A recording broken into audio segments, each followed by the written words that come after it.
Hello everyone, this is Sneha Tiwari और आप मेरी यूट्यूब चैनल एक आवाज़ स्नेहा देख रहे हैं।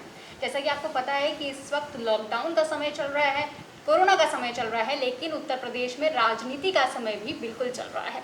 वहीं दूसरी तरफ अगर हम आम आदमी पार्टी की बात करें तो आम आदमी पार्टी ने उत्तर प्रदेश में भी धावा बोलना शुरू कर दिया है। ऐसे में एक आम आदमी पार्टी ने एक नई पहल की शुरुआत की है, जिसमें किन्नर समाज को भी पार्टी से जोड़ने का काम किया गया है। इस वक्त हमारे साथ मौजूद हैं पायल जी, जो कि अब किन्नर समाज को भी रिप्रेजेंट करेंगे, इसके साथ साथ आम आदमी पार्टी को भी रिप्रेजेंट करेंगे। तो बहुत बहुत स्वागत है।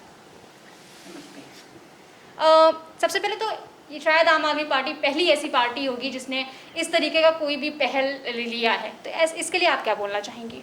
इसके लिए तो मैं आम आदमी पार्टी को बहुत बहुत धन्यवाद देना चाहूँगी कि बहुत अच्छी पहल की है। और वैसे तो मैंने देखा था कि अभी इस सरकार ने भी ट्रांसजेंडर बोर्ड बनाया था, लेकिन उसमें किसी को ऐसा शामिल नहीं किया और ना ही किसी को जोड़ा उसने अभी तक। मैंने कहा भी था इसमें जोड़ने के लिए कि यहाँ से कम इस बोर्ड में ट्रांसजेंडर को तो जोड़िए हर इलाके से, लेकिन ऐसा कुछ भी नहीं हुआ। तो मुझे बहुत अच्छा लगा कि आम आदमी पार्टी ने ये पहल की और उसने एक बड़ा भार मुझे दिया संभालने के लिए, और मुझे बहुत खुशी, बल्कि कि शायद मुझे अगर मैं इलेक्शन लड़ना चाहती तो टिकट भी शायद मुझे मिल जाता, उसमें भी हाँ मुझे उम्मीद थी, लेकिन इतना बड़ा भार दे दिया, इसमें मुझे बहुत खुशी लगी और बहुत अच्छी पहल की। और लोगों को सीखना चाहिए और पार्टियों को इससे सीखना चाहिए कि ये समाज किसी से अलग नहीं है। जब ये समाज वोट दे सकता है और टैक्स भर सकता है, ITR फाइल कर सकता है, तो फिर उसे अनदेखा क्यों किया जाता है कि उसे कहीं से कुछ भी नहीं उसके लिए है, ना कुछ उसे सुविधा मिलती है, ना कोई सहायता मिलती सरकार की तरफ से।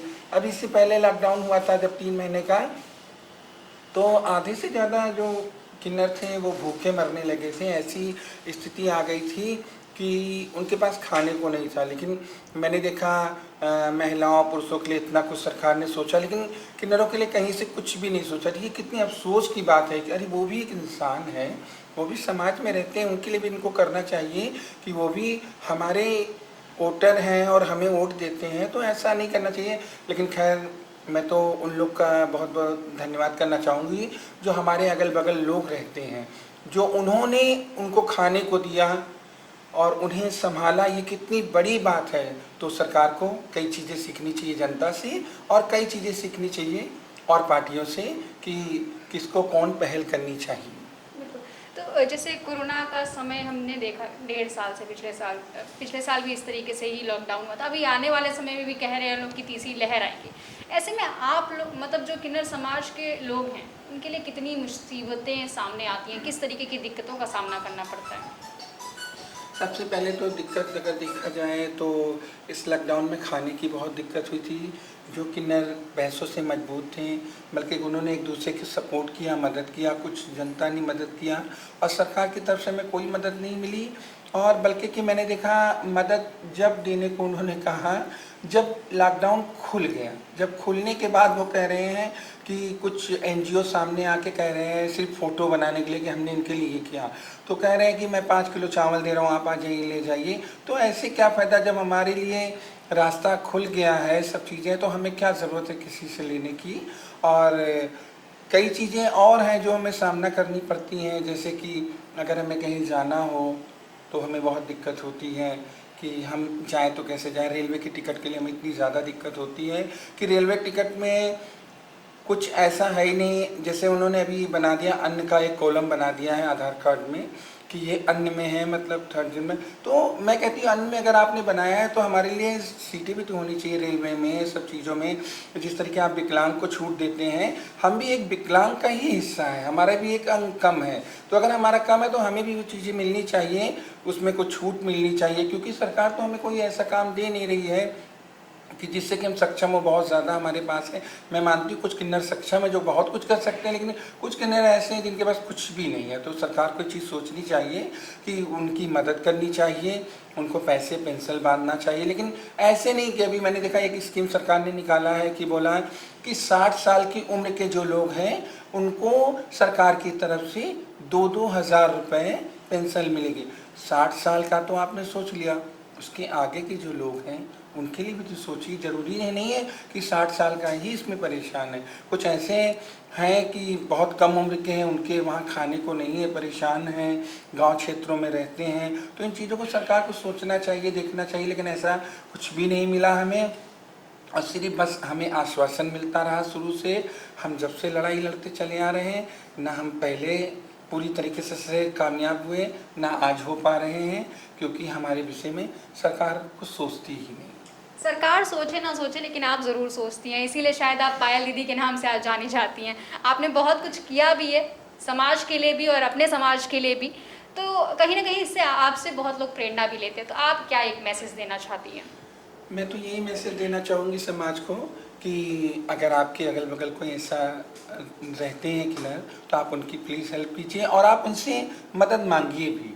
वो आपकी मदद करेंगे और वो आपको बहुत साथ देंगे। और रही बात हमारी, मैं इसीलिए ऐसे अच्छे कार्य करती हूँ कि ताकि कि किन्नर समाज का जो एक लोग घृणा की नज़र से देखते हैं, उसे एक अच्छी नज़र से देखना शुरू करें कि किन्नर भी बहुत कुछ कर सकता है। अगर लोग उसे सपोर्ट करें तो बहुत चीज़ें कर सकती हैं। जैसे आज मैं इतनी दूर पहुंच गई हूँ, ऐसा कोई देश नहीं जहां मैं गई नहीं हूँ, घूम के नहीं आई, शूटिंग करके नहीं आई। आज मैं फिल्में बनाती हूँ, समाज के लिए करती हूँ, जो भी मैं पैसा कमाती हूँ समाज के लिए कर देती हूँ। बच्चों को पढ़ाई का ध्यान देती हूँ, कपड़े बंटवाती हूँ, गरीबों को पैसे के मदद कर देती हूँ, कपड़ों की मदद कर देती हूँ, गरीब लड़कियों की शादी की मदद कर। तो ये चीज़ें बहुत बड़ी हैं और हम लोग जब ऐसा कर सकते हैं तो मैं तो समाज से यही कहूँगी कि इस जो किन्नर समाज है, आप इसे अपनाएं और इसका साथ दें और इससे हमेशा के लिए साथ लें। हर समय आपके साथ खड़ा होगा। आपकी उपलब्धियां गिनाने की ज़रूरत नहीं है, पीछे लगी ट्रॉफियां बताती हैं कि आपने क्या क्या उपलब्ध किया है क्या क्या हासिल किया है। तो लेकिन आपका जो सफ़र रहा होगा वो वाकई बहुत मुश्किलों भरा रहा होगा, क्योंकि समाज कहीं ना कहीं एक्सेप्ट नहीं कर पाता था, लेकिन आज आपने बहुत कुछ हासिल कर लिया। तो लेकिन जब आपने स्टार्ट किया होगा तो कितनी मुश्किलें आई? जब मैंने इसे स्टार्ट किया है, पहले तो मैं कहूँगी जब मैंने घर छोड़ा तभी मेरी ज़िंदगी में मुश्किलें शुरू हो गई थी। इतनी ज़्यादा मुश्किल मेरे जीवन में हुई कि मैंने कभी नहीं सोचा था कि मुझे रोड पर भीख मांगनी पड़ेगी, मैं भीख मांग कर खाऊँगी। इस लखनऊ में आने के बाद भी मैंने आकर लखनऊ के चारबाग स्टेशन पे मैंने काफ़ी दिन बहुत कष्ट के गुजारे हैं। मैंने यहाँ भीख मांग कर खाना खाया, मेरे पास खाने को नहीं था, बल्कि कि मैंने लोगों के जूठे बर्तन धोए, लोगों के घरों में काम किया, होटल में जाके काम किया। तो मैंने कभी नहीं सोचा था कि ज़िंदगी में अगर जितना ऊपर वाला मुझे कष्ट दे रहा है उतनी खुशी भी मेरे जीवन में डालेगा।